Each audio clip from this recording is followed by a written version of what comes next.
Parliament. And why we're here? Well, because yesterday the Finance Minister delivered his budget speech, and it's one that's kind of received a lot of positive comments from far and wide.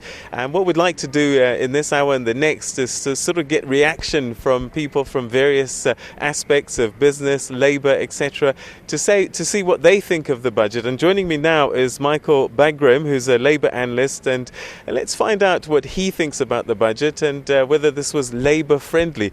Michael, thanks very much for joining us. It was a pleasure to talk to you. Thank you. Thanks very much. And certainly was labour friendly.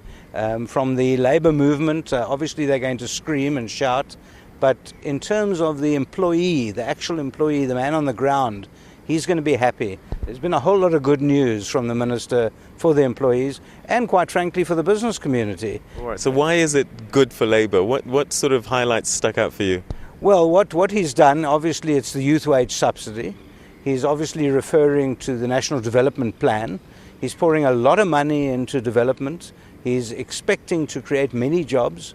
Already the youth wage subsidy, he reports, has created 60,000 jobs. Many people are taking it up. The Minister has specifically looked at creating more and more employment. And although he's held back to a large degree, I mean, we're just about on an election, so he can't anger anyone. I think the employees on the ground should be happy. They're looking at this as a conservative budget. He hasn't gone out of the way to spend too much money. The Minister has done what he can do with the tools that he has. Obviously, if he had a lot more money, and obviously one would expect him to say, I need more money. He hasn't said that. He's, to a large degree, avoided the strikes on the mines. There was one sentence about that, and that's probably the biggest issue. That's the elephant in the room today. And I think most of the trade unions are going to say, why didn't he tackle this issue more profoundly? He didn't. And I can understand why he didn't, because there's a lot of political fallout from that. He's going to lose 10 billion rand from the mining industry. I don't know where he's going to find it. Right. Maybe from you and I, Peter. But at the end of the day, he did refer to it. He didn't ignore the issue. He's also done some amazing things, like he's given a tax-free allowance, that 315,000 rand that people can get when they retire as tax-free. He's raised that. He's almost doubled it. He's also looking at the Dennis Davis Tax Commission. Obviously, he's taken the good out of that at the moment. But you know what, we've got, you talked about the youth wage subsidy, etc., and the backdrop of the NDP, but you know, Jabu Sithole is sitting in Soweto right now, and he's thinking, I've been unemployed for 3-4 years. How is this budget going to create the jobs, especially with them saying, look, our economic growth prospects is revised downwards. Where are the jobs coming from in this budget?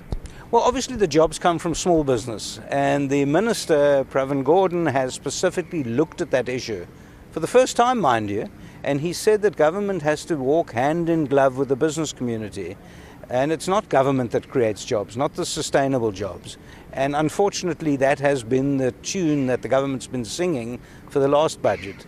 Now, the Minister has said we need to walk hand in glove with the small business community. I'm pleased he said that. And he's also given all sorts of tax breaks. He's exploring that for small businesses. So Jabu is going to find a job, hopefully within this next 5-year period. And the Minister has actually turned his eye to that small man who's going to be working in a small business. It's a truism to say that it's small business that creates the majority of jobs, especially in this country. And we need to give as much as we can to those small businesses. The Minister in the speech specifically turned to look at small emergent black business, and he said we're going to do everything in our power to grow those businesses. Now that means that this is good news for the economy. And no one, doesn't matter what political party they belong to, has to say this is a good thing. Everyone's been screaming for it. So you're hearing from the DA that it's a conservative budget.